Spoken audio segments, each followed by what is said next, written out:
আসসালামু আলাইকুম। আজকের ভিডিওতে আমি দেখাবো কিভাবে উপবৃত্তি পোর্টালে ইউজার আইডি ও পাসওয়ার্ড রিসেট করতে হয়। প্রথমে যে কোনো একটি ব্রাউজারে প্রবেশ করব। আমি গুগলে প্রেস করলাম। এরপর সার্চ বারে গিয়ে পিএসপি লিখলে নিচে দেখবেন পিএসপি লেখাটি চলে আসবে। এখানে প্রেস করলে পিএসপি ফিন্যান্সের লিঙ্কটি চলে আসবে। আমরা এখন এখানে প্রবেশ করব। এখানে দেখবেন ইউজার নেম ও পাসওয়ার্ডের একটি পেজ চলে এসেছে। এখন আপনার উপজেলা শিক্ষা অফিসার যদি অলরেডি পাসওয়ার্ডটি রিঅ্যাক্টিভেট করে থাকেন, তাহলে সেটি রিসেট করার জন্য এখানে ওনার প্রদত্ত ইউজার নেম ও পাসওয়ার্ডটি ব্যবহার করে নিচের ক্যাপচাটি লিখে লগইন বাটনে প্রেস করলে একটি ওটিপি চলে আসবে।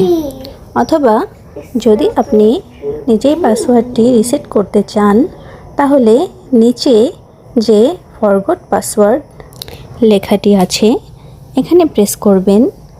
তাহলে এই পেজটি চলে আসবে।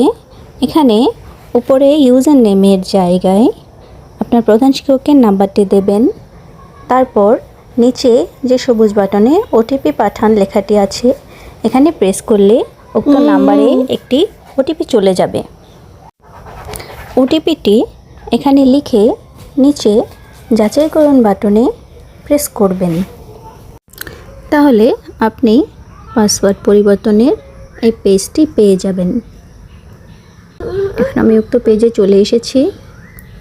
এবার নিচে যে নির্দেশিকাগুলো দেওয়া আছে এগুলো ভালো করে পড়ে এই নির্দেশিকা অনুযায়ী একটি স্ট্রং পাসওয়ার্ড তৈরি করতে হবে।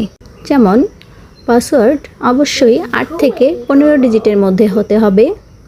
এখানে বড় হাতের অক্ষর থাকবে, ছোট হাতের অক্ষর থাকবে, সংখ্যা থাকবে এবং বিশেষ অক্ষর থাকবে। আমি এখন এই নিয়মগুলো মেনে একটি পাসওয়ার্ড তৈরি করছি। পাসওয়ার্ডটি লেখার পর যদি দেখেন নিচের সবগুলো লাইন সবুজ রঙের হয়ে গেছে, তাহলে বুঝে নেবেন আপনার পাসওয়ার্ডটি সঠিক। এবার পাসওয়ার্ডটি নিশ্চিত করার জন্য নিচের এই বক্সে আরেকবার লিখতে হবে। এবার নিচে যে সবুজ রঙের বারটি আছে এখানে প্রেস করবেন। তাহলে আপনার পাসওয়ার্ডটি রিসেট হয়ে যাবে। যদি আপনি পাসওয়ার্ডটি সেভ করতে চান, তাহলে উপরে ডান পাশে সেভ বাটনে প্রেস করবেন।